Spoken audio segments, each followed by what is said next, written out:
জীবনে এমন একটা সময় আসে যখন চারপাশে শত লোক থাকে তবুও ভীষণ একা লাগে। নিজেকে হারিয়ে ফেলি চেনা মানুষের ভিড়েই। কারো কাছে মন খুলে কাঁদতে পারি না, সবাই ব্যস্ত, সবাই নিজের মতো। আমার কষ্ট কেউ বোঝে না, আর আমিও কাউকে বোঝাতে চাই না, কারণ কষ্টটা বোঝার মতো মানুষ পাওয়া খুবই কঠিন। তুমি কখনো কি ভেবেছো যে মানুষটা হাসি মুখে তোমার কথা বলছে, সে হয়তো ভিতরে ভেঙে চুরমার হয়ে গেছে, হয়তো রাতে বিছানায় শুয়ে চোখের জল ফেলে ঘুমায়, কিন্তু দিনে তোমাকে হাসি দেখায়, কারণ সে জানে তার কষ্ট কেউ বোঝার নেই।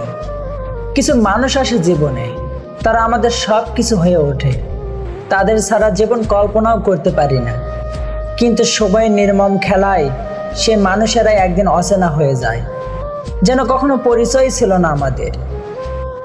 বিশ্বাস করো, সবাই ভালো থাকে না, কিছু মানুষ সারা জীবন শুধু সহ্য করেই যায়, ভেঙে পড়ে, আবার নিজেই নিজেকে গড়ে, কারণ তারা জানে ভাঙ্গা মন দিয়ে লড়াই করাটাই জীবন।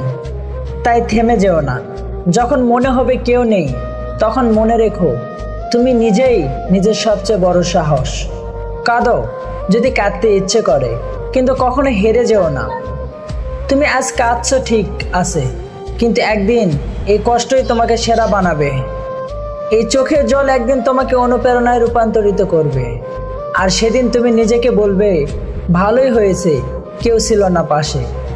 কারণ আজ আমি নিজের কারণেই বিজয়ী। জীবন চলতে থাকবে, মানুষ আসবে, মানুষ যাবে, কিন্তু তোমার স্বপ্ন, তোমার ইচ্ছা কখনো যেন থেমে না যায়। তুমি নিজেকে হারাতে দিও না বন্ধু, কারণ তুমি বিশেষ, তুমি আলাদা, তুমি অদম্য। কষ্টই শক্তি। ভেঙে পড়া মানে শেষ নয়, ভেঙে পড়া মানে আবার শুরু। যদি ভিডিওটি ভালো লাগে তাহলে একটি লাইক কমেন্ট করে বন্ধুদের মাঝে শেয়ার করবেন।